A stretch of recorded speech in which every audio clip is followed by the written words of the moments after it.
I like to thank the grace of heaven and the virtues of the masters and the compassion and mercy of the grand predecessors, transmitters, lecturers, temple masters, and everyone for giving me this opportunity today to talk about today's topic, which is chapter 55 of the Tao Te Ching.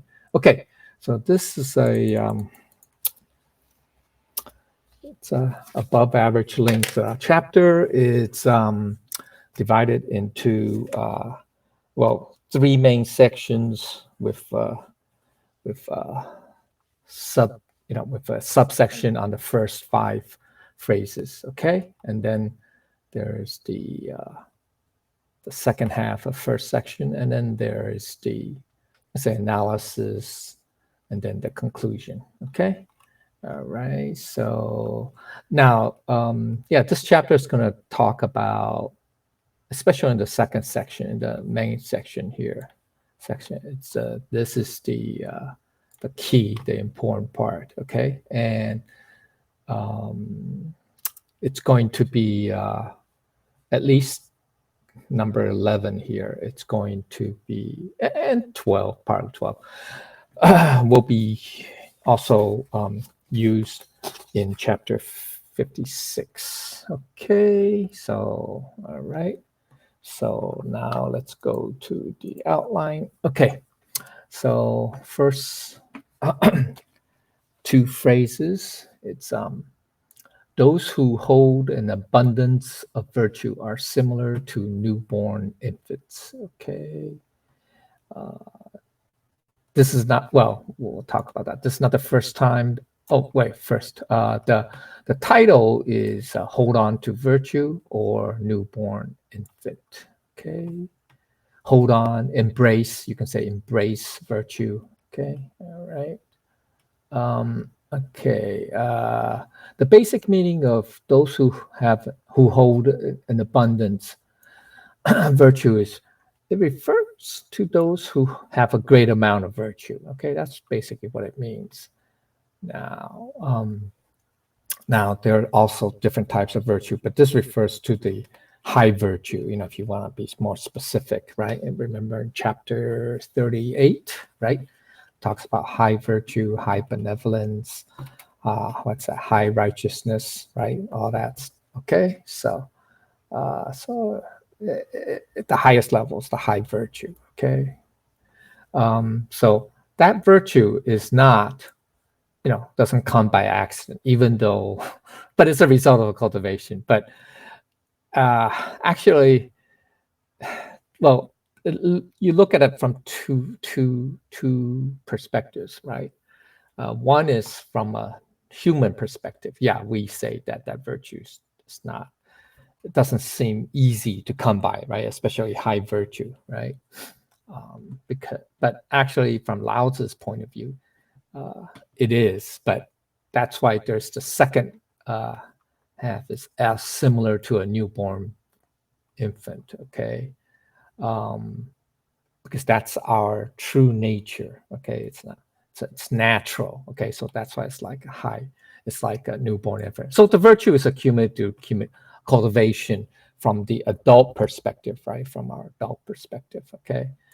Or you can say from the enlightened view, okay, perspective. Okay, so that virtue is the subject of constant practice in daily cultivation. All right. Okay, so then it goes to the second phrase is similar to newborn infant. It's so the last two words, that's 次子, that means newborn infant. It's a metaphor for the original innocent, pure infant-like state. That's the original pure state of our Buddha nature.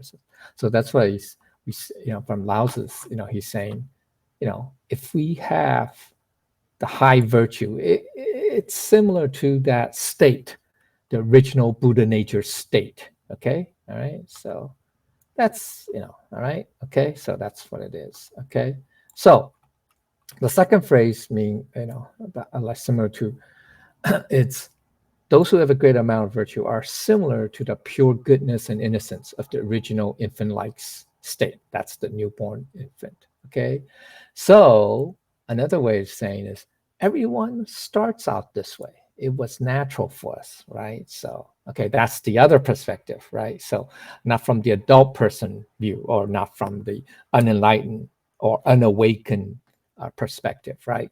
Because the unawakened perspective say, hey, human nature has positive and negative, right? So, that's natural.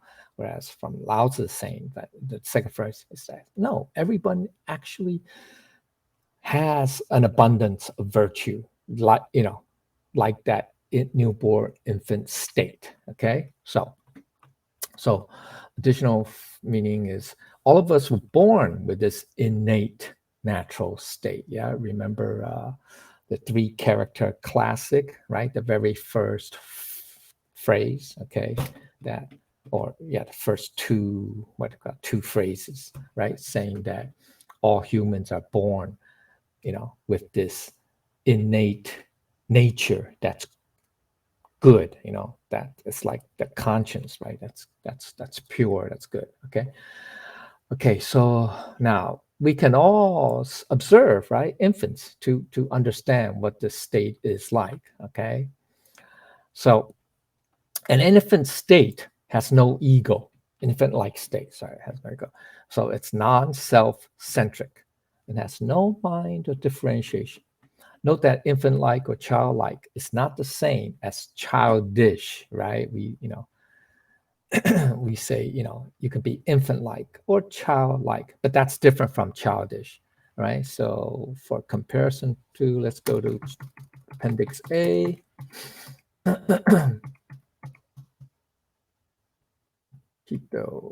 Okay, so we have 2 columns. Okay, so a newborn, for a newborn infant. All right, there's the left is being childlike or infant-like, and the right one is being childish. So one's positive, we say, one's like a good quality, and the other one is negative. Okay, so for the being childlike, they're being curious. So everything is interesting to them. Whereas being childish means, one's ignorant, or, knows very little or anything or nothing. Secondly, being childlike is pure joy. Okay, is pure joy in learning new things, experiencing new things. Every day is a fun adventure. Whereas being childish means what? Temper tantrums, capricious moods. Okay, very capricious, times very wishy-washy, right? Temperamental, unreasonable crying, for example.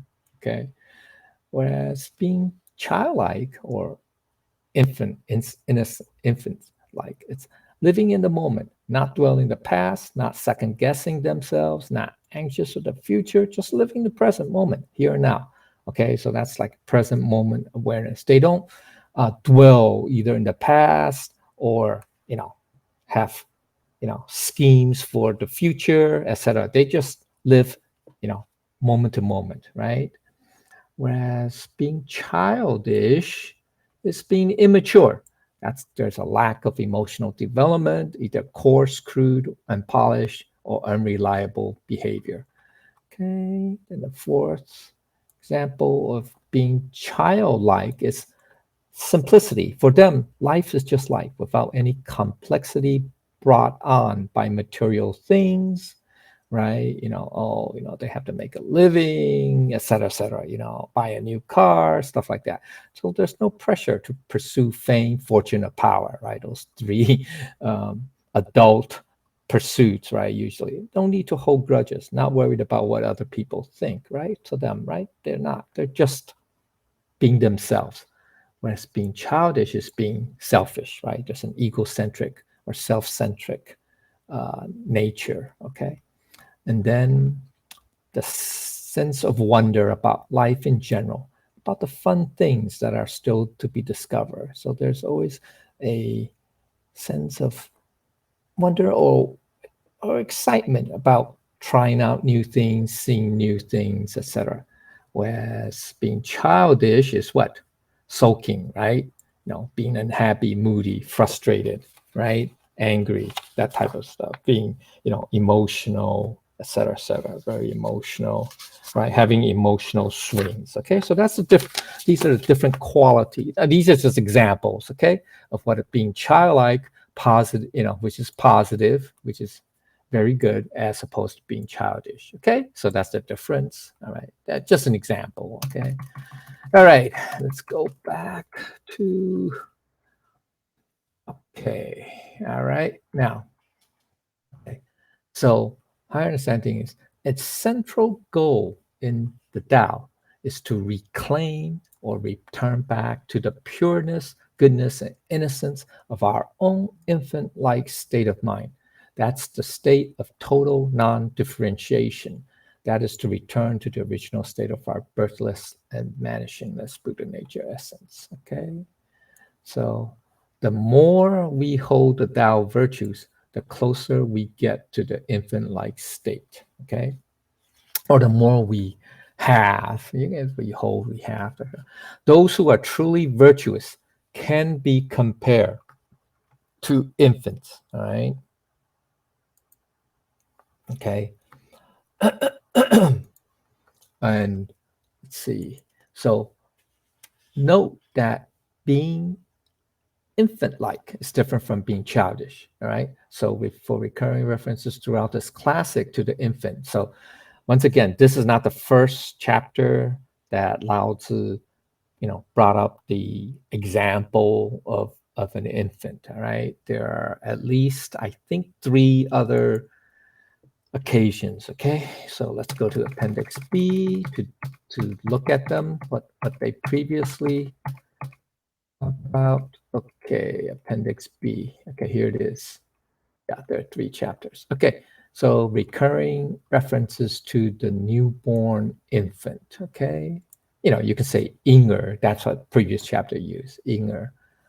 Okay, so the first reference to infant-like state is in chapter 10, mystic virtue. Okay, so here's what is said. Okay, so it's in concentrating the energy and reaching relaxation, can one be like an infant? Okay, so it's talking about the naturally soft and relaxed state of the infant as a powerful reminder. By recalling it to mind, we can regain the same softness and relaxation, therefore concentrate our energy. Okay, so that's what this line was pretty much talking about. So, okay. So it's a little bit more specific, okay? Then the next one is chapter 20, in nourishing mother, or the essence of Tao. So here it is. That's the statement. I alone am quiet and uninvolved, like an infant not yet smiling. So what Lao Tzu was comparing himself, he was comparing himself to other people. So like he's like an infant, okay? Whereas everybody else is like an adult, right? Okay, so Lao Tzu, preserved his original infant-like state, whereas everybody else is an adult, right? They use, they have adult thoughts, adult, perspectives, etc. So they have this, I don't want to say bad, negative, but this human nature, whereas Lao Tzu is like he has this infant like nature. Okay, so everybody's an adult, everybody's noisy, active, having goals, pursuits, etc. Right, doing their things, uh, you know, plan. They remember the past, they learn from the past, and then they plan for the future, etc. Okay, well, he is more like the quiet infant, not saying much, not yet smiling, right? Not like a child yet. Okay, so then the chapter 28, eternal virtue. So what it says is the eternal virtue does not depart, return to the state of the infant. Okay, so Tao cultivation is a returning process. It's meaning that we have the Tao, but because we no longer maintained this infant like state, that is, we quote unquote sort of like lost our virtues, or because we do things out of thought. We're driven by our egos, desires, emotions, cravings, etc. So we sort of lost that innocent nature, okay, or innocent, our true self. So now in cultivating the Tao, we actually want to return to that original nature. If you want to go to the highest level, that's the nature of our Buddha nature, okay, essence. So that's the eternal virtue of being the infinite. It's still there. It's always there. We all had it before, but it was obscured by the material world, by all the distractions, by our, desires, emotions, right? Cravings, attachments, etc. Okay, so it's about going back to what we always have. We have always had. Okay, so that's what chapter 28 reference to. Okay, the eternal to the infinite nature. Okay, so that's the three previous mentions of the infant. Okay. Just a reminder. Okay, now let's go. Okay, so we're at the bottom of chapter, page 1 still. Okay, all right, so that's the implication here. Now, so the key point is this. Okay, all of us started out the same and were born with the pureness, innocence, and goodness of an infant. Of an infant, you say of an infant. Okay, so that infant-like state is close. It's close, meaning that it approaches. Okay, you say the original state of our Buddha nature essence. Okay, or it's very, almost like congruent to it. Okay, all right. Okay, so those with an abundance of virtue that was accumulated through cultivation and practice in everyday life is comparable to the infant-like state. Okay, so for another perspective, let's go to Appendix C. Okay, that's the heart of the infant. Okay, yeah. Okay, I'm gonna make some references here. Okay, what's the heart of the? Okay, here it is. The heart of the infant. Okay. All right. So what's the heart of the infant? Okay, so the heart of the infant. What is that? Okay, so it mentions. It's already mentioned. Okay, here it is. He said, the great person is the one who has not lost the heart of the infant. All right. Okay. 大人者不失其子之心者也. Okay. So what this expression means is that it points up to what we all possess originally. That is the pure goodness, natural innocence, and intrinsic happiness, okay, of our Buddha nature state. Okay, understand? So if we can retain this heart of an infant as an adult, then that is what makes you a great person. That's what this Mencius statement means, okay? So this is what Tao cultivation helps us uncover and rediscover within ourselves, or return to within ourselves, okay? So the more we hold virtues, the closer we get to this cherished state of the infant, okay? So that's what it is.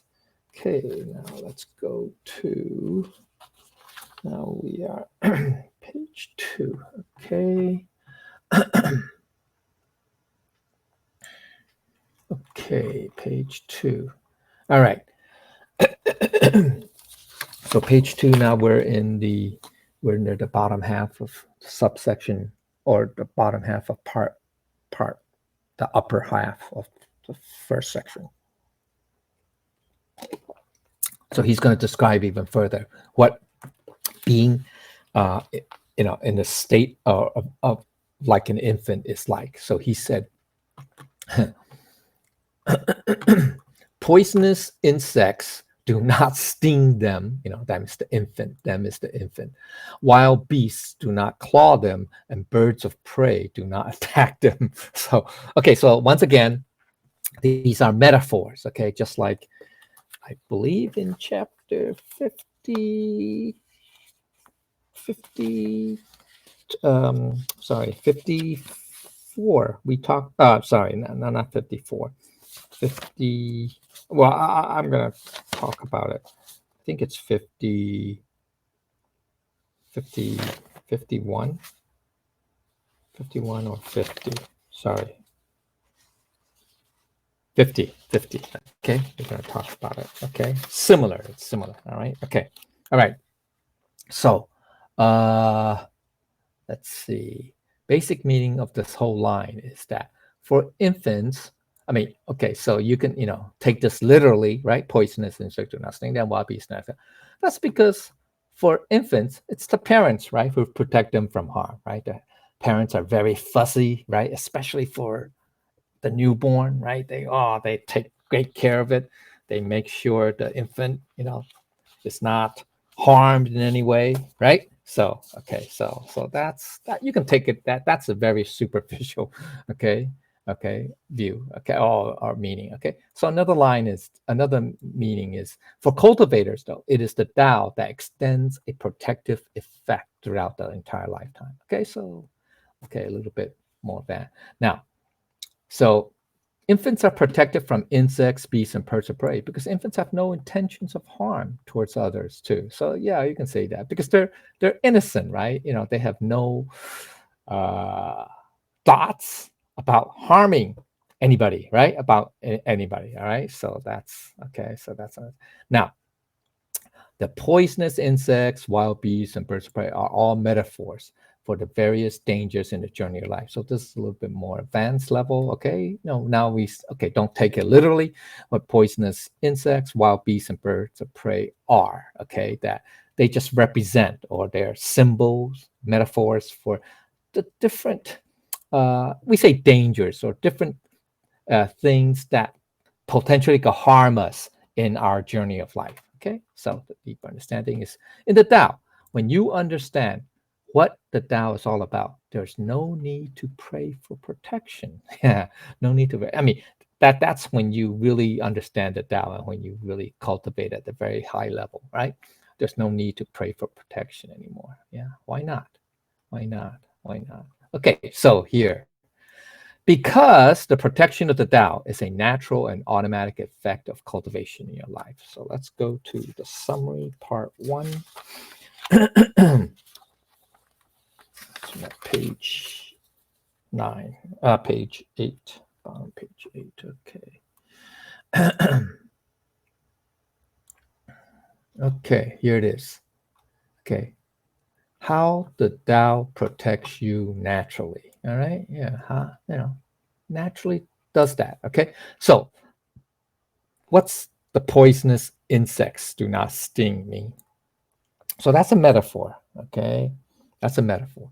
That's a metaphor for something that stings you, right? That pierces you, right? Pierces you emotionally or mentally. But they're basically toxic comments, criticisms, gossips, rumors that have no effect on you because people find them.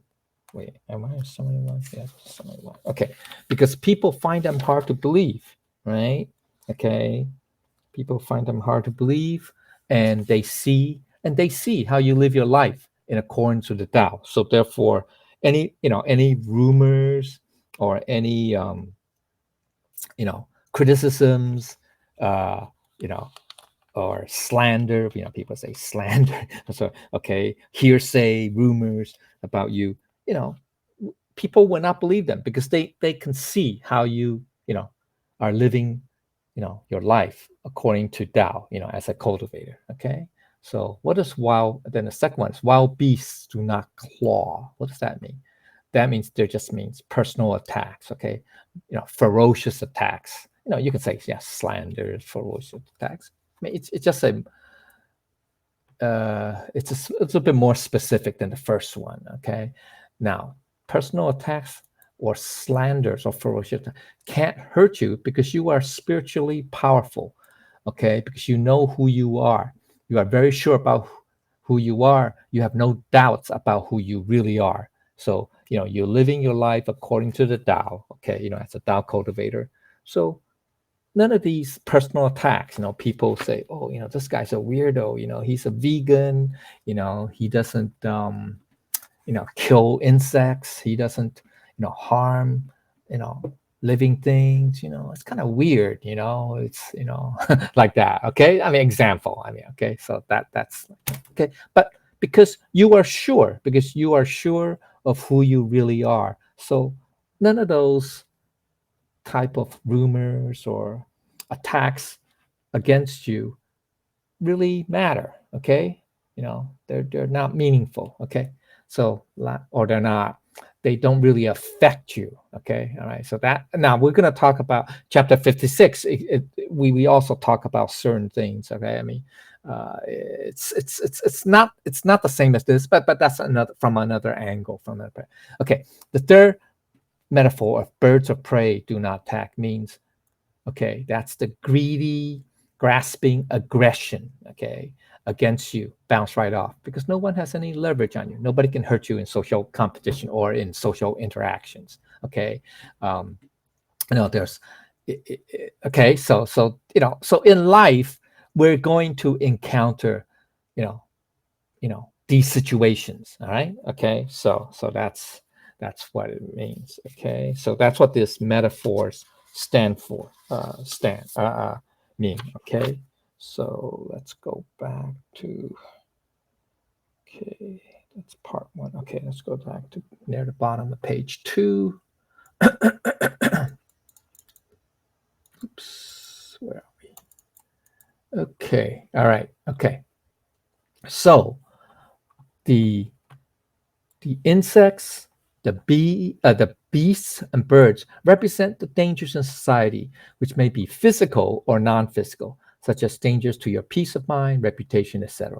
Because those with an abundance of virtues, the virtues are innate within them, so no dangers will harm them. Okay, so the metaphors of poisonous insects, wild beasts, and birds of prey all represent the negative elements in life. Now, this is similar to chapter 50, which used the rhinos, the horns of the rhinos, the claws of the tigers, and the blades, swords of soldiers to represent life challenges in the same way. They correspond to the stings of insects, the claws of wild beasts, and the attack of the birds of prey. So for the hidden correspondence between them, let's check out Appendix D. Okay. All right, where are we? Okay, B, C, D. Here it is. Okay, here it is. All right, so chapter 50, life and death. All right, verses 55, hold on to virtue. Okay, so chapter 50 says, okay, so for I have heard of those who are good at cultivating life. That's this phrase. And then it goes on to say, rhinos have nowhere to thrust their horns, tigers have nowhere to clasp their claws, and soldiers have nowhere to lodge blades. So that's chapter 50. All right. All right. Now, chapter 55. Oops, what's going on here? Okay. Chapter 55. Those who uphold us an abundance of virtue, poisonous insects do not sting them, wild beasts do not claw them, and birds of prey do not. Okay, so that's the correspondence. Okay, these 4 phrases. Okay, all right. Now, what's the hidden correspondence? So by comparing the 2 chapters, we can see how they're similar and different. So in chapter 55, the first phrase, those who hold an abundant virtue. In chapter 50, it's about one who accumulates virtue through cultivation in life. That's what it means, right? For I have heard of those who are good at cultivating life. Okay. All right.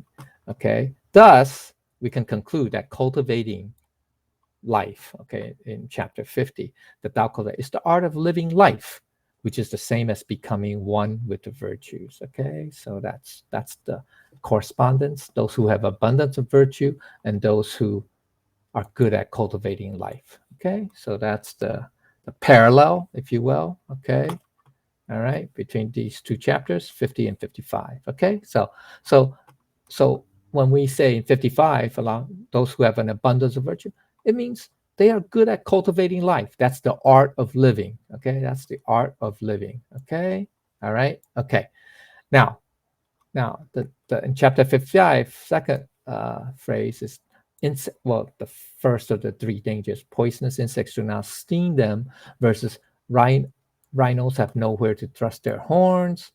It's, okay, in chapter 50, the rhino's horn is the sharpness of criticism, while in 55, the sting of poisonous insects represent toxic rumors. So similar, right? Okay, so just as cultivators are protected from the sharp criticisms in chapter 50, they are protected from the toxic sting of gossip and rumors in 55. The wild beasts do not claw them, versus what? Tigers have nowhere to grasp their claws, right? That chapter 50, the tiger's claws represent ferocious personal attacks. 155, the claws of wild beasts has the same meaning. So they're identical. So both are saying that being good at cultivating life, that's in chapter 50, or holding abundance of virtue in 55, means that you will be protected from vicious personal attacks. And then lastly, the birds of prey do not attack them, right? So in chapter 50, that's related, that's corresponds to the blades of the soldiers, right? Soldiers have nowhere to lodge their blades, right? Um, chapter 50, the blades of soldier represents the weapons of social competition. 155, the birds of prey, also represents that greedy type of aggression, okay? So it's the manifestation of greed that leads to competition. So claws are metaphors for that grasping kind of aggression in chapter 55. All right.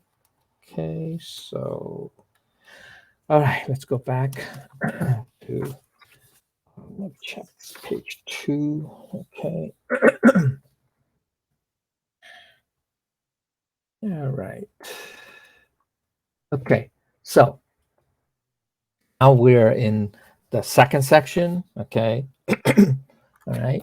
That's okay. So the first line of second section, all right, or first phrase is, now it's talking about the infants now. Okay. So their bones are weak, tendons are soft, but their grasp is firm. Okay. So yeah, physically that's the case with infants, right? If you notice, right? I mean, baby infants, they're soft, right? They're very supple, soft, and so yeah, their bones are weak, right?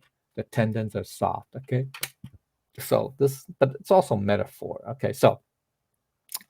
So basic meaning of the line is, this line continues describing how Tao cultivators are similar to infants, all right? So the softness and flexibility of the infants represents life, yeah? Because, when, baby, especially a newborn infant just born, I mean, that softness and flexibility proves that they are alive, right? They're no longer stiff. They're not, all right? They're, okay. Uh, Tao cultivators are also soft and flexible in approaching life. This is a more metaphorical way, okay? So the infant is soft, yet has a firm grasp. That's another way of saying, okay? Actually, you can say our infant, like nature, is soft. It's very flexible. It's very gentle, right? But it has a firm grasp of what? Of the Tao essence, or the Tao principles, or you can say our Buddha nature essence. All right. Okay. So deeper understanding is, Tao cultivators are flexible in their approach, right? We're flexible while holding on firmly to their goal and purpose, right? They know what they want and what is their destination in their journey life. Okay. That's another way of saying, right? Okay. So, because Tao cultivators are flexible, if one path does not work, they will try another, just as in the journey of life. In the journey of cultivation, there will, just like in the journey of life and journey of cultivation, there will be obstacles. But instead of complaining about it or just giving up, Tao cultivators will find other ways to overcome the obstacles. Sooner or later, they find the right path to reach their destination. Okay, all right. So that's like, we're soft, right? We're soft and supple. The metaphor of an infant. Okay, but yet the grasp is firm. That means we, as Tao cultivators, they firmly, hold on to what their goal is in life, right? What the purpose is, all right? And they'll in order to reach their destination. So now this is not this is the first time, but it's gonna this theme, this recurring theme of soft and supple like an infant. Okay, it's going to be repeated, and this idea of softness is never repeated in chapter 76 in the future. Okay, so roughly 21 chapters from now, that's called soft and weak. It says, while alive, the body is soft and pliant. All living things, grass and trees, while alive, are soft and supple. While with all living things, when being alive, there is softness and flexibility, while having stiffness and unyielding stubbornness means near death. You know that? Okay, so that's what it means. All right, so that's as far alive as okay. All right. So the key point is, just as infants are soft and flexible, Tao cultivators are the same. But while they are flexible in their approach, in their journey of cultivation, they hold on firmly to the Tao and their goal and purpose in life. Okay, so that's all right. Okay, now let's go to the next line or next phrase in section 2. Okay, this is an interesting phrase. Okay, so so it's, they do not know of sexual union, but can manifest arousal due to the optimum of essence. Okay, so it's kind of okay. So basic meaning is this. Okay, it's the union of male and female is the basis of reproduction and therefore life itself, right? So that's the first phrase. Okay, so another meaning means in this context, arousal refers to excitement, the zest for life. Okay, so that's what the Zara manifest arousal. Okay, so additional meaning is the infant, right, is too young, right? Laos is talking about the infants. It's kind of describing their nature, or so their quality. Okay, so the infant is too young to understand sexual arousal, but yet is able to manifest arousal. Okay, so what means is whatever is happening in life, the infant will find everything to be exciting, interesting, and something to get one's attention. So you can say this is also metaphorical. Okay, also metaphorical in its meaning. Okay, so for Tao cultivators, their aspiration is to live life with vitality, okay, with that life force, okay, a life of discoveries and a sense of fun. Okay, so that's what a Tao cultivator should be doing. Okay, now this word "jing," okay, literally means essence, but it can be applied to energy, the qi. That's the physical aspect. Okay, and also the non-physical, the spirituality. Okay, you can say life force. Okay, spiritual force, etc. Okay, all right. Okay, so the phrase is that that is due to the optimum of essence. That's kind of odd way of interpreting, but of translating. But it just means the cultivation of essence. That's in the Tao tradition. It's known for its practices, right? In cultivating energy and balance. That's the optimal essence of life. Right, in especially in the Tao, quote unquote, religion, or the Tao, what we say, the Tao tradition, not the just capital D Tao, but in the what we call what historical, maybe historical, they practice things like finding elixirs, right, for longevity or for good health. That's to balance the idea is all based on the Book of Changes, the I Ching, is how to balance the various yin and yang forces, life forces, okay, within us. That's the traditional historical Tao tradition method. Okay, and so this has some reference to that. Okay, so that's at the surface level. Okay, but at the why did I do that? Okay, so in addition to the physical aspects of practice, exercise, movement, like qigong and stuff like that, there are other practices in daily life: meditation, quiet solitude, rest, mindful choices, and nutrition, like no overindulgence, indulgence in food, etc. Okay, all right. So these are like very superficial like uh, meanings, okay, of the sense. But there's additional. It's like being in the infant-like state means one's life force is the most ideal state. That means, you're still at that state, infant-like state, or when for a newborn infant, their life force, you can say, it's at the max. That's the optimal. It's the optimal. It's at the optimal state. Whereas as we get older, right, from an infant to a young child or toddler child, and then to adolescence, and then to an adult, and then to a mature, and then adult, and then to an old age, right? Our life force seems what slowly decline, right. So that's another way of looking at it. Okay, so in the infant-like state, our life force is complete, full, and not depleted, right? So like, I don't know if you notice that as we get older, we notice that, whenever let's say we, cut ourselves or get hurt or whatever, okay, you notice that, especially, in terms of physical um, aspect, is that, you know, whenever like say whenever we uh, get injury, have an injury, I don't know, as we get older, we find that it takes a little bit longer to recover fully. Whereas, when you were younger, you could remember, oh man, when I was a teenager or even before that, if I catch a COVID, I bounce back the next day, or stuff like that, right? Okay.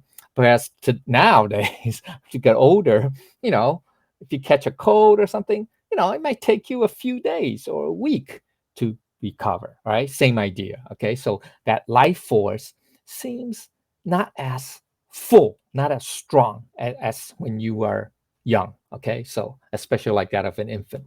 Okay. All right. So now the implication is an infant has no knowledge about sexual arousal, but is able to find everything in this world exciting, interesting, and fun, right? To the infant, they're curious, right, about their surroundings, about the world. So for them, everything is interesting and fun. Okay. So that's another way of describing the state of an infant. Okay, so Tao cultivators who have an abundance of virtue can also aspire to live life with vitality, okay?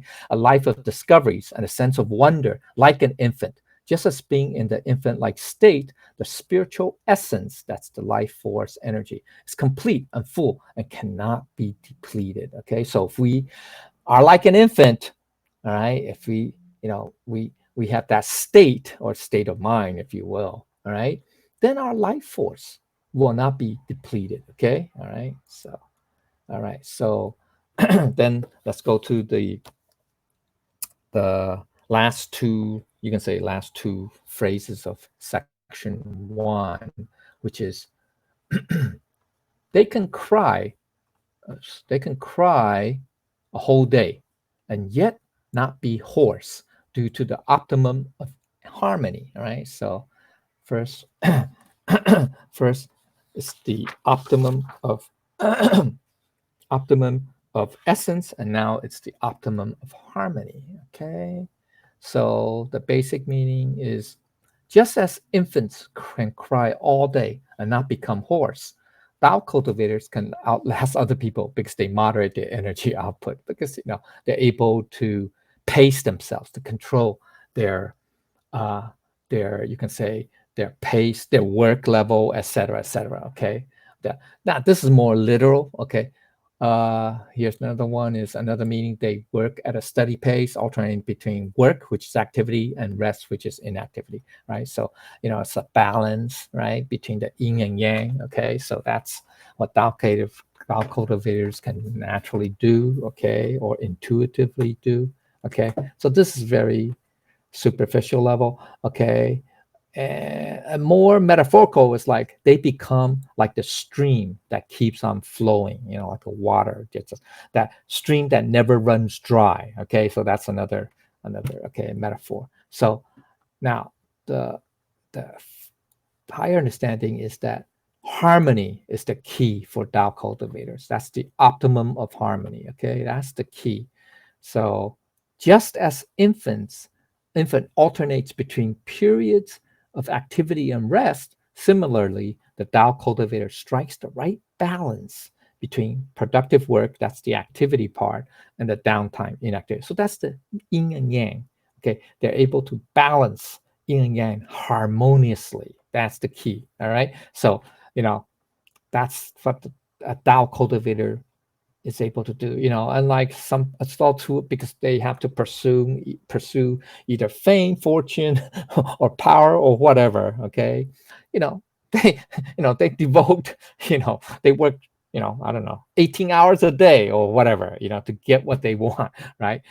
And barely rest and forego, social interactions or whatever with their family, etc., etc. And then, then that's not harmony, right? That's not harmony. Okay, that's not the balance. Okay, all right. So higher understanding is, in the long run, what they accomplish, that is the Tao cultivators, will surpass what others can do in both quantity and quality. Okay, so that's in the long run, because the Tao practice, or the Tao, right, is for a lifetime, right? So it's not just for one day, 1 week, 1 month, 1 year, but it's for the entire lifetime. Okay, so all right. So just as infants are, yeah, are in the optimal state of harmony, Tao cultivators can be in the same state of harmony, where this equilibrium is the great foundation,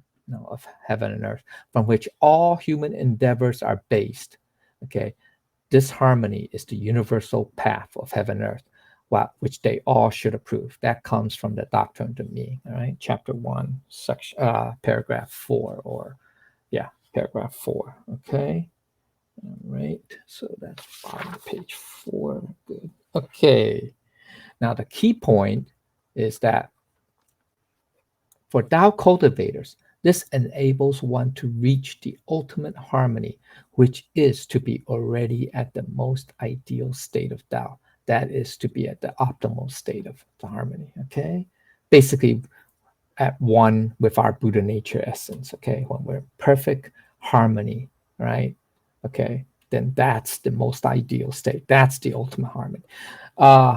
Okay, should I say that now? No, I'll forego that. Okay, all right. So now we are entering section 2. Okay, section 2. So this is the important part, and this is okay. Well, I'll talk about that later. Okay, so knowing harmony is called constancy. Knowing constancy is called clarity. Excessive vitality is called inauspicious. Mind overusing energy is called aggressive. Okay, all right. Now, constant is constancy, permanence, constancy.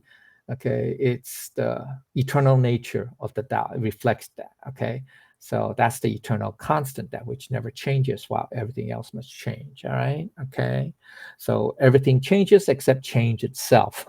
Change itself is an internal, is an eternal principle, and the eternal principle is the Tao. All right.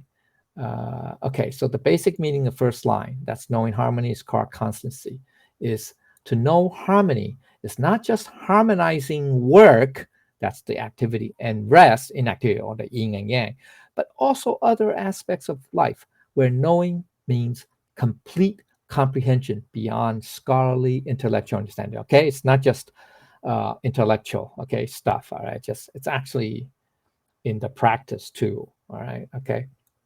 So understanding constancy enables the next level of spirituality. That's the spiritual awakening or enlightenment. It's all about seeing reality clearly. So that's what to know harmony is called constancy. It means. Okay, let's see. All right. Okay, and to know constancy is called clarity. All right, that's what this comes to me. So additional meaning lines: to be able to wake up to the complete fullness and clarity of the true reality that is all around. That's the awakening part. In Buddhism, we say that's the awakening. Okay, and then that eventually will lead to total awakening or absolute unsurpassed awakening, which is supreme enlightenment. Okay, so further understanding is fully comprehend the Tao means to have attained spiritual clarity. This is about spiritual awakening, illumination, or enlightenment in the Buddhist context. All right, so there's descriptions and functions. Now, this term, so we use this term clarity, illumination. Okay, in the Tao Te Ching, it's used quite a few times. Okay, this term. Now, some are in different contexts, but the term Ming, this means Ming. Okay, now people say translate often Ming as bright. That's not really a good translation. Okay, I mean, in the Tao Te Ching, it means clarity. Okay, illumination or understanding. Okay, so that's all right. So let's go to Appendix E. Appendix E. Okay, there's quite a few references to spiritual clarity. That's what this means. Okay, so let's go to page 11. Here it is. Okay, page 11, spiritual clarity. Yep. Okay, spiritual clarity. That's what this means. Okay, or illumination. And now, I mentioned that it appeared quite a few times, 12 times in the Tao Te Ching. Okay, the first time it appeared in chapter 10. Okay, that's the very first time that this word appeared. That and it's here. It's using this phrase in understanding clearly all direction. So in this case, it's in the context of to understand something. Okay, it also means to see clearly. Okay, so emphasis that clearly is not based on knowledge or the intellect, but about the Tao. So that's what that means in chapter 10. Okay, in chapter this phrase. Okay, so it's about wisdom, living life, experience, feeling, intuition, etc. The whole works. Okay, the whole. It's not just pure knowledge. Okay, or intellectual knowledge. Okay, right. That's in chapter 10. That's the word, this term was first appeared, okay, in chapter 10. All right, used in this context. Okay, now the second time it came in chapter 16, in returning to one's nature, or to return. So it says here, this is much more clear now, much more very close to what chapter 55 is using it as. Knowing constancy is called clarity, right? Okay, whereas in chapter 55 we have as saying knowing knowing harmony is to be constancy. Knowing constancy is said to be clarity. Okay, so in chapter 16 it just says knowing constancy, clarity. Now chapter 55 we added one step prior to this: to know harmony is to have constancy. Okay, or said to be constancy. So it's one step previous. So it's used in the same way. Okay, talking about spiritual awakening. Okay, as between chapter 16 and chapter 55. So it's used the same okay context. The next one is in chapter 22. Okay, to hold oneness. Here's the term. Here's the exact line or phrase: without flaunting themselves, and so are seen clearly. Okay, so seeing clearly means that it's now not so much about spiritual awakening aspect, but more about clearly understanding or seeing who they are. Okay, who they really are. Okay, so those who are humble, that is, those who do not flaunt, they are seen clearly by others, or more clearly than those who flaunt. You can put it conversely also. Okay, all right. So that's in this case. Okay, now chapter 24 also uses this term. It says those who flaunt themselves are not clear. So if you notice chapter 22 and chapter 24, they are like bookends. One is talking about person who's not flaunting. Okay, so you can say that's a positive. That's a good, the good aspect. Whereas in chapter 24, it's talking about those who flaunt, Okay, so it's like they're like the mirrors. Okay, 22 and 24 in this section. They mirror each other. Okay, so basically, chapter 24, this phrase is talking about those who flaunt, or who show off. You can say show off, boastful, etc., are dismissed or are ignored by other people. That is, those who flaunt, lack, or you can, another way of saying is, okay, so one is being seen by others. Okay, that's the reaction of other, and then the other one is they themselves. Okay, those who flaunt themselves, they don't have the clarity of self-knowledge, or they don't really know themselves. Okay, so flaunting, so they flaunt is basically, you can say, it's part of their ego, or used, or they consciously do it to either to compensate for what they think they lack, etc., right? So that's so they really don't know themselves. Okay, that's another way of saying. All right. Okay, now the next one is in chapter 27. Okay, 喜明章. Okay, so this is called following enlightenment. Okay, so this links clarity with spiritual awakening, or spiritual illumination, thus enlightenment. Okay, so that's also close to what chapter 55 is talking about. Now, there are 12, which I'm not going to go through because that's a lot. Okay, just as FYI. Okay, so we talked about clarity, or the term clarity or illumination or clear in chapters 10, 16, 22, 24, 27. Now it also appears in 33, 36, 41, and 52 twice, and then one more in 65. So it's all 12 times. So you guys can go. I'm not going to go through all that because that's a lot. Okay, there's no need. All right. Okay. So just FYI. So this is an important term. And as a matter of fact,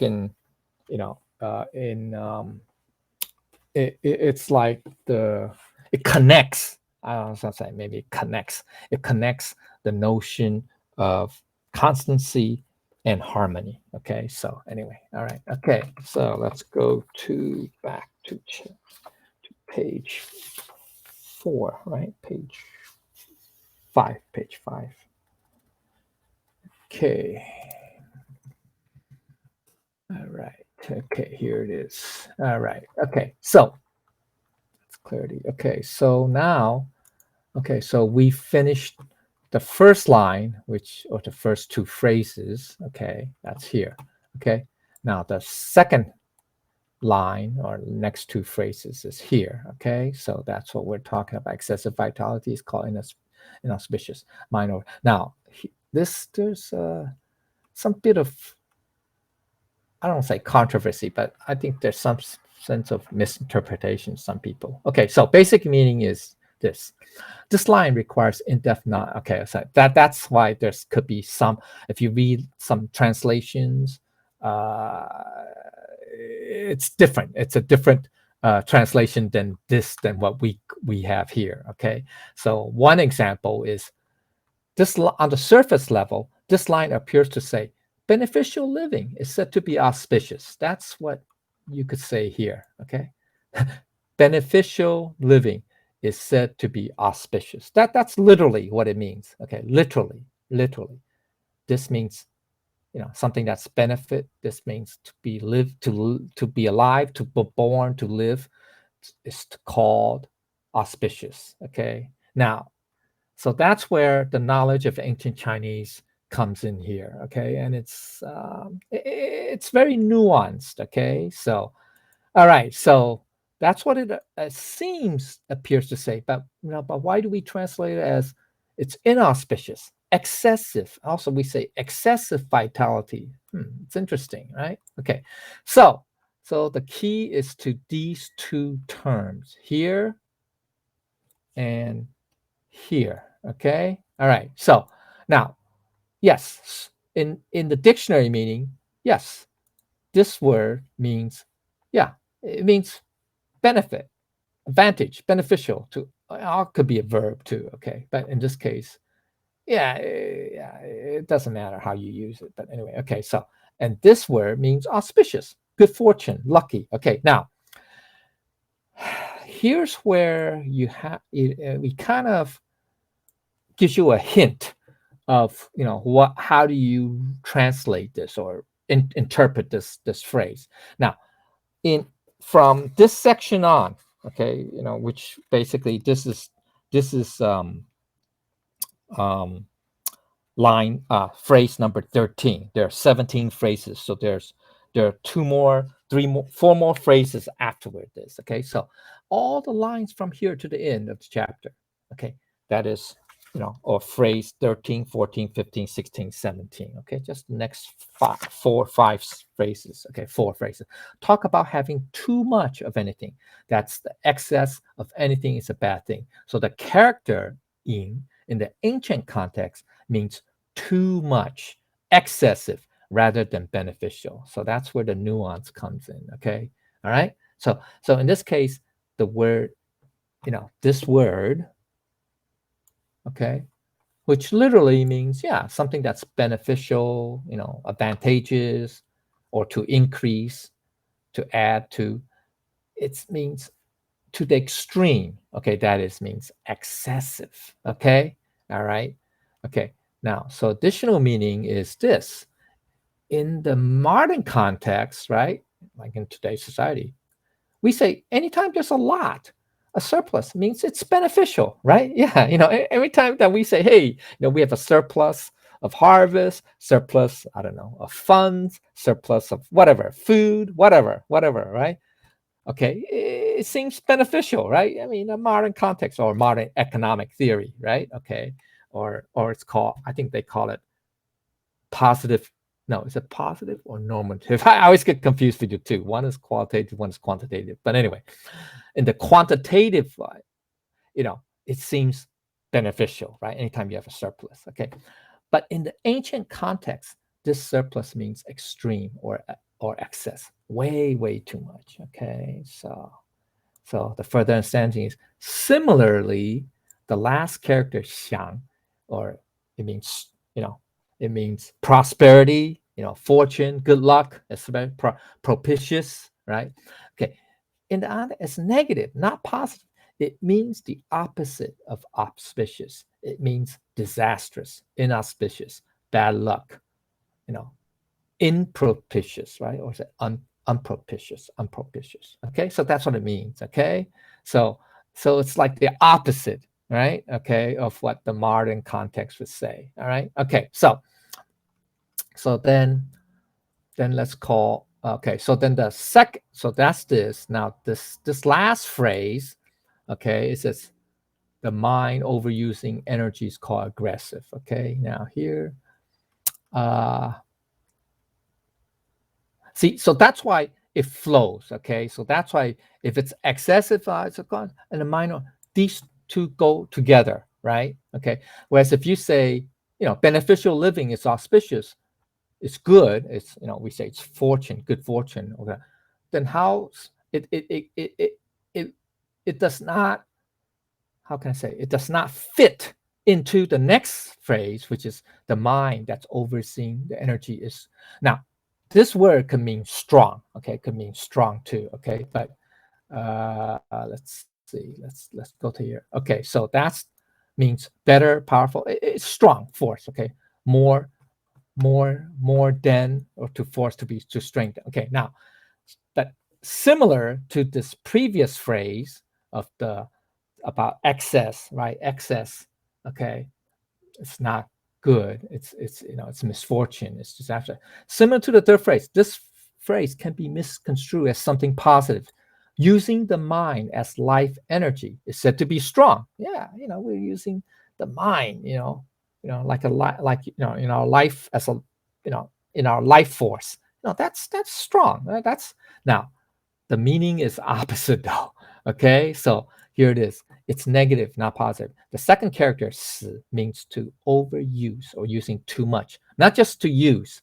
And the last character, qiang, means coming on too strong or overly, strong or over, right? Once again, just like the previous phrase talking about excess, right? Excess of benefit or surplus. Okay, same idea. So meaning coming on too strong, too aggressive, too forceful, not just strong, but it's extreme, to the extreme. Now, Lao Tzu is using this to he's pointing us to something. And that's why, and that leads to this first half. Okay, so when the reason why it's not translated as beneficial living is auspicious, right? Or what? Using the mind as life energy is said to be strong. It's because Lao Tzu wants to call into this notion of extremes. Okay, of extremes.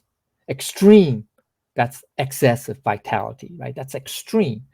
Excessive overusing of energy of the life force, qi, right? Or excessive reliance on the life. It's called. He wants to. Why? Because he's pointing to this first. Well, actually, it's first. The previous line, talking about harmony. Harmony is what? Not extreme, non-extreme. Get it? It's non-extreme. That's how we can last. We can have, eternity. Okay. We can last. That's why. Okay. So he wants to point out in the second line is talking about has to be dealing with excess of anything, of vitality in this case, or excess of energy in this case, right? Overusing, is Lao Tzu wants to call us. These are extremes. So that's how we will not have harmony. So he wants to understand. So he wants to point out to that. Okay. So that's the whole overall. All right.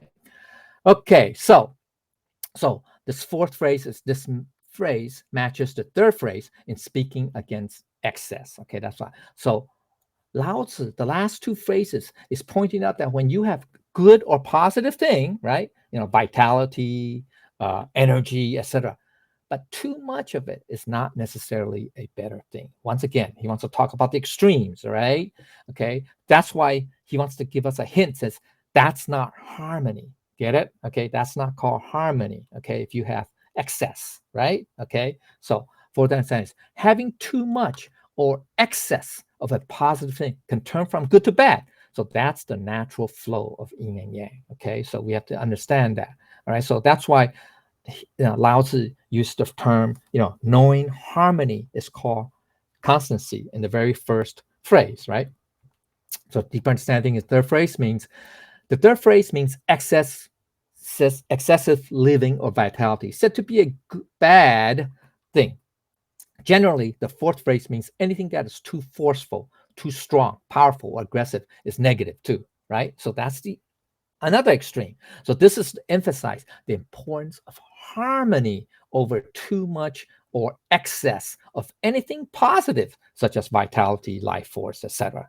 Okay, so that's why it ties into the first two phrases about knowing harmony is called constancy. Okay, constancy means that what you can prolong, right? You can be close to the Tao. That's another way of saying the constancy is equal to the Tao. Remember, okay, all right.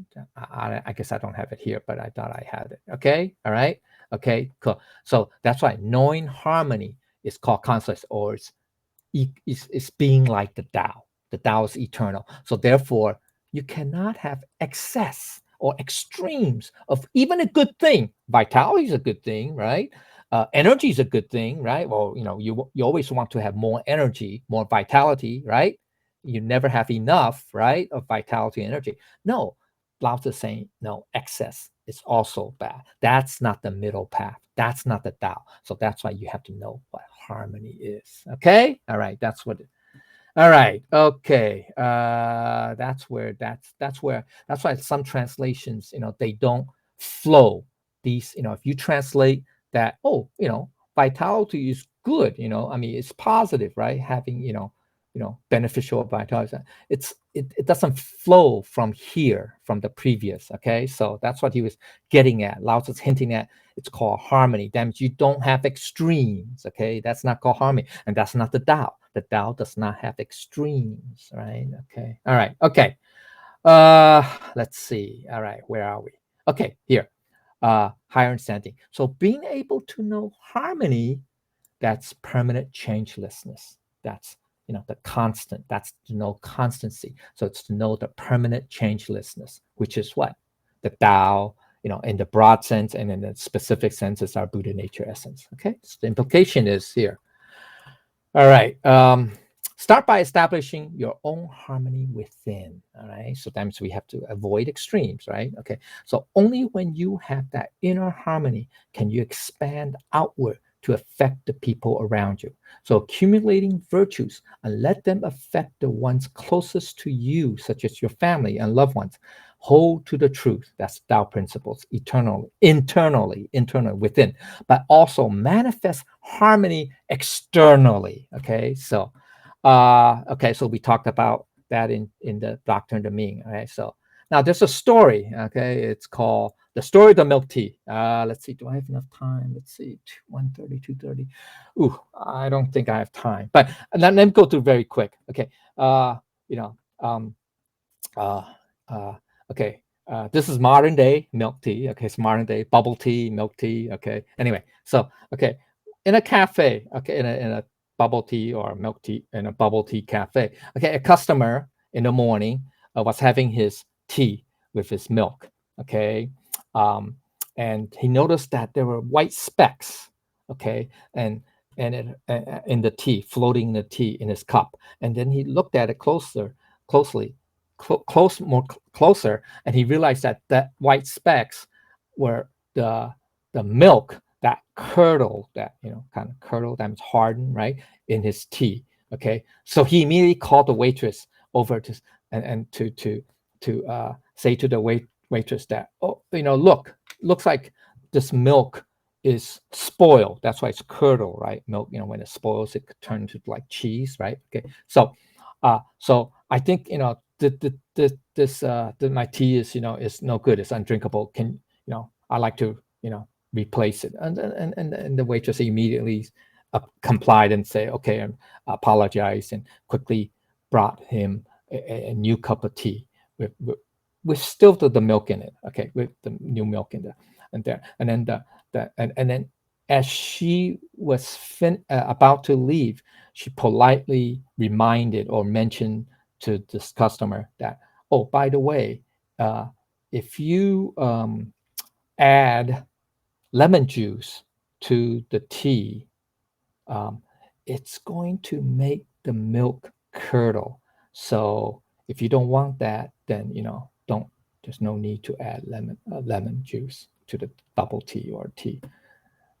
Then the customer, and then she quickly left. Okay, but she did this very politely, almost like as a sigh, say, oh, by the way, just okay. So the customer soon realized that, oh, that's exactly what he did earlier.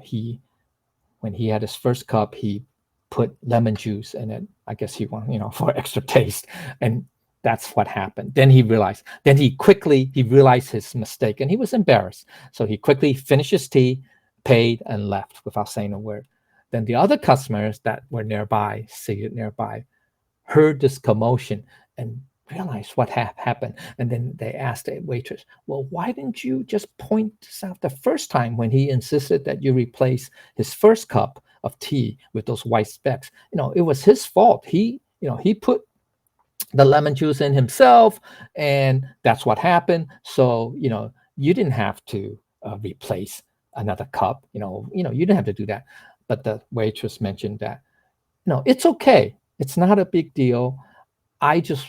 She just wanted to make sure that the customer is happy and can get finish this tea without hassle, and understand that it's not a big deal.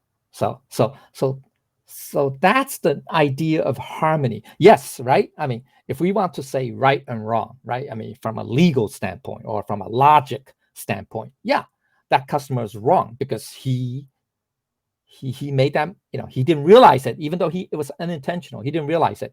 He put lemon, you can say that's kind of ignorance too. Okay. He put lemon in the tea, and that's called, because they have milk in it, it caused the milk to curdle because it's lemon is cold, right? Lemon juice is cold. Maybe not, maybe room temperature it won't. I don't know. But no, it does, because I think the acid causes the milk protein to gel, to solidify, if you will. Okay, all right, that's the chemistry behind. But so technically, the waitress is right. But having more wisdom, understanding harmony, the waitress realized that this is a minor thing. It's no big deal. It's not a big deal to haggle over. So she would rather keep a customer happy than being right. Yeah. Okay. That righteousness. Remember the sense of righteousness. Remember in chapter 38, right? So high righteousness is below what? Benevolence. I think, right? Benevolence below, etc., right? Right. Right. So that's why it ranks, righteousness ranks, pretty. I mean, I'm saying pretty far low, but below. Okay. So yeah, high righteousness ranks below high benevolence. It ranks above propriety because propriety can be faked. But anyway, all right. Okay. So all right. So let's go to Appendix F because I don't have much more time. Let's go to, that's the last appendix, I think. Yes, that's the last appendix. Okay. So here it is. All right. So now there's a saying. Okay. Now this is milk tea. Okay. Bubble tea or milk tea. Okay. So those okay. So there's a saying. Okay. There's a saying. Now this story just want to illustrate that. Those with reason on their side tend to be forceful in their demeanor. So that's 理直气壮. Okay, so that's an idiom. That's a saying. Okay, 理直气壮. So yeah, so most right. So technically the waitress is correct, right? It's right, Logically, technically, and you can say probably legally. But anyway, all right. So okay, so that's right. That's called reason, right? They have reason, rationale, reason on their side. Okay, so now we have to be careful. Just because you're right, okay, you do not have to be forceful in your demeanor. Okay, so the waitress wasn't. She was being harmonious. She was soft, gentle, like that, like the infant-like state. Okay, so that's the key. Okay, now, so this saying is similar to this line in this section. Okay, in this phrase 14, or the last phrase in section 2. Okay, section 2, if you want to call it. Okay, the mind overusing energy is said to be aggressive. So we have to be careful, right? So that's what it means. Okay, so that means it's excessive. You come on too strong, too forceful, too rigid, right? That's not good. Okay, so that's not harmonious. That's extreme. All right. Okay. So now there's another saying. Oops, where's my?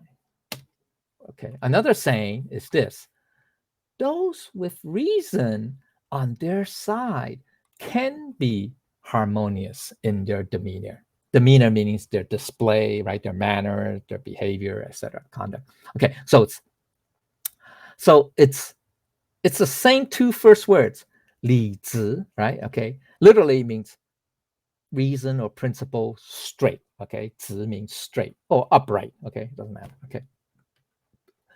Sorry, it's only the last word is different. Qi means, you can say demeanor. It could mean rage, anger. It could mean that too. But it just means our, expression in this case. Okay, demeanor. He means harmonious. Okay, so 壮 means strong or forceful. Okay, so all right, so that's the only difference. Okay, these two. Okay, so this is an important difference of Tao cultivators. They understand the importance of harmony over being righteous. I should maybe put in parentheses, see chapter 38, okay, an example, okay? But anyway, all right? So that's why harmony, being harmonious, is an extremely important concept in Tao. As a matter of fact, it's central. Now, this is going to be reiterated in chapter 56, okay, in one section of chapter 6. Yeah, okay, whatever. All right. So that's why it's important. Okay. So Lao Tzu's introduced, it is not the first time he introduced harmony in this area, but chapter 55, 56 will become connected with harmony. Okay. All right. So let's go back. I'm almost out of time. So let's go back to page, where are we? Page 6. Okay. Page 6, bottom of page 6. All right. Okay. Where am I? Page 7. Okay, page 6. Here it is. Okay. So, all right. So the key point, near the end here. The key point is this: in order to establish inner harmony, okay, first you must, in order to establish harmony externally, you have to have inner harmony first. Okay. So remember chapter 50. Chapter, is it 54? 54. Yeah, well established. Remember, we're talking about you start from the middle, right? From yourself, right? And cultivate the Tao in yourself. Its virtue shall be true, etc., right? We talk about that inner circle. I don't know if you remember, but anyway, okay. The rings of the expanding Tao, etc., right? Okay, same idea. So you must have an abundance of virtue, which is the infant-like state. This is to be closer to your own self, your own true self, your true nature, closer to the original state of the Buddha nature essence. To know the permanent changelessness is to already know the truth. Then the Buddha nature essence is illuminating, okay? It's shining, it's fine. So knowing constancy is called clarity. Okay, so let's see summary part 2. We're near the very end now. Okay, summary part 2. Here it is. Okay, returning to the state of the infant. Okay, that's it is. Okay, so 1, we have to be gentle and firm at the same time. That is to flow with the softness of water, yet persist with the power of the glacier. Okay, so right, we all know what's the softest, well, tangible object. Well, feather. Well, we say, yeah, feather is soft, but water is pretty soft, right? Yet water can be hard too, like that of an ice cube or glacier, right? So we have. So it seems like it's contradictory, right? You can be gentle and firm. Actually, this is the balance of yin and yang, right? That's in chapter 41, Attain Oneness. Okay, we talk about the yin and yang. So the gentle is the yin, firm is the yang, right? So you have to have both. So you need to harmonize the two, balance the two. That's the key. Okay, find the proper balance. Okay, 2, energetic and harmonious. Okay, what does that mean? Live in accordance with the Tao for optimal energy. Bring peace and harmony wherever you go. So it just means, you have to be active. Okay, also, okay, active and harmonious. What it means that in our activities, okay, or interactions, we have to harmonize. That means you don't go to extreme like that excessive energy, right? Using, mind overusing energy, right? You can't do that. That's an extreme. So we have to do that. Okay. And then 3rd is constant and clear. That is what? To know harmony and attain constancy. That's to know constancy and attain clarity, illumination. Okay. So all right. So that's the state of the infant. Okay. So let's go back. Here we go. Where are we? Page 7. Yeah, page 7. Okay. All right. So that's it. Okay. So now we're the last line. All right. So section of the last section. Okay. So all right. So okay. So things become strong and then get old. This is called contrary to Tao. That which is contrary to the Tao soon ends. Okay. So this I'm gonna reference that. It also appears in another chapter, but it appears in another chapter which we will refer to later on. Okay, towards the end. I'll mention that towards the end. Yeah. Okay. All right. All right. Where is it? Okay. So basic meaning. In nature, all things, living things, become strong and then die down. Okay, and then get old. So that's natural. That's the natural cycle of living things. All right. So another meaning is this. Okay, this applies to not just living things that attain the greatest strength of full maturity, and which then results in the start of decline of old age, but all things in nature as well, non-living things, like a fire before burning out. It flashes bright and hot, for instance, before it dies out. Stars that go nova or become a red giant like our sun, okay, before dying out. Okay. Additional is if things reach their prime, that's the extreme point, then they will start to decline or age, go downhill. This describes a common universal pattern of all living things. Okay.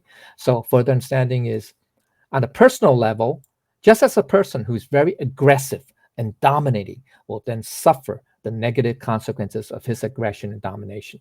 The pursuit of power leads to one's downfall. So don't go too extreme. Okay, that's like you overdo it. Okay, at a kingdom level, throughout history, there are many empires which reach the peak and then collapse, or civilizations for that matter. Okay, now the basic meaning of the second phrase is the second phrase means is contrary to the Tao. Okay. All right. So this is not the Tao, because this pattern of burning out is not something that lasts. It's not constancy. Okay. So for example, like flash in the pan, right? Certain and brief success that's not sustainable, repeated, or repeatable.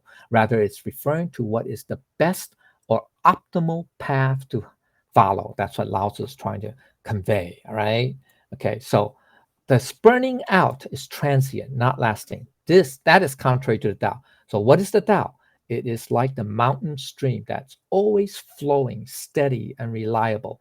Nothing dazzling or surprising. It's just very ordinary, but will continue on indefinitely. Okay. The last phrase, okay, which is that which is contrary to Tao will meet an early end. So the reverse is also true. That which perishes quickly must be contrary to the Tao.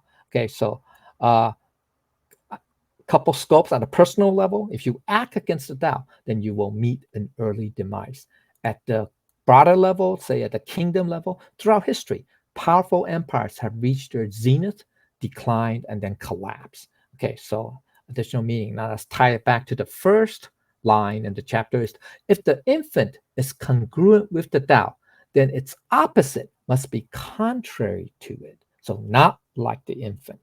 Okay, so anything that is, in other words, anything that's not gentle, soft, or harmonious, these are the infant qualities, will soon perish. Okay, so that's additional. Okay, now further understanding is we need to keep things from reaching its peak or prime.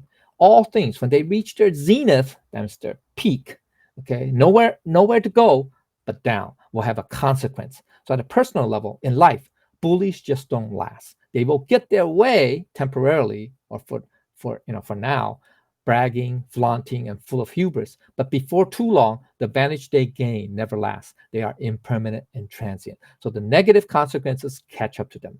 This is a pattern that never fails. This is a sure sign that these people and what they did is against the Tao. All right. So we have to bear in mind, right?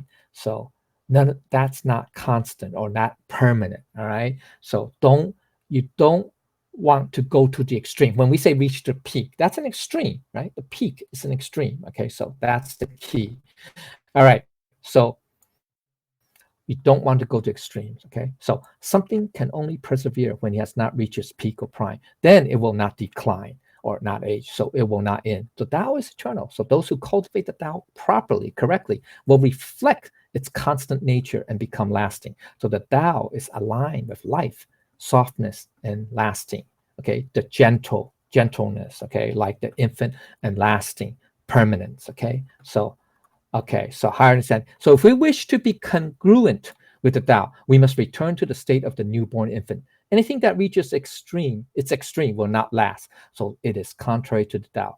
Now, these last three phrases of chapter 55, by the way, is identical to the last three phases of chapter 30, contrary to Tao. Okay, note this concept is reinforced in reverse, the newborn infant versus the old age. Okay, the yin and yang. Okay, that's the yin and yang complement. Okay, so all right.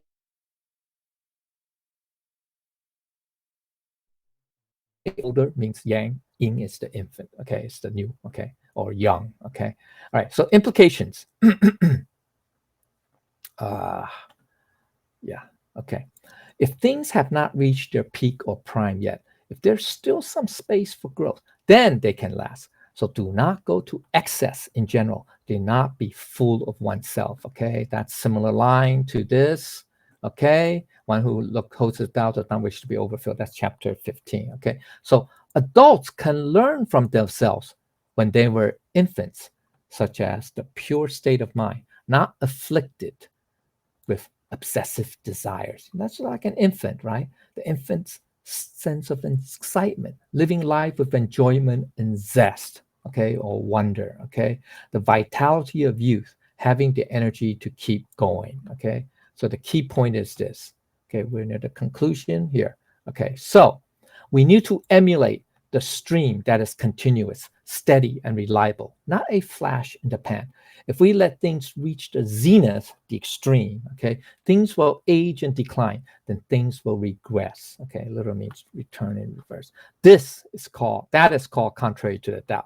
So in order to be lasting, constancy, permanence, okay, we must act in accordance to the Tao, number one. Number two, which can be represented by the newborn infant. Number three, to return to the infant-like state, we must cultivate virtues. Number four, an abundance of virtues is the foundation for harmony. Number five, where harmony is the most important key in the Tao, okay? So to not, okay, go to excess is to manifest harmony. In order to manifest harmony, one needs to know and establish inner harmony first. This is to have inner equilibrium, which is the great foundation of everything. That's the human actions, okay? Where harmony is the universal path of everything, okay? That all should follow. So to know harmony is to know constancy, which is to know the permanent changelessness, which is to already know the truth. Then the Buddha nature essence is illuminating, okay? Thus, to know constancy is to have clarity, okay? Which leads to harmony within, which leads to harmony in the family and harmony with everyone, which leads to constancy and understanding the Tao, which leads to clarity and spiritual enlightenment. This can all be achieved by cultivating and having an abundance of virtues. This is like the state of a newborn infant. This is to hold on to virtue. Okay, this concludes this chapter, this class. If I said things that's wrong or not clear, I ask for the Buddha's and Lao Tzu's guidance and forgiveness. Okay, thank you, everybody.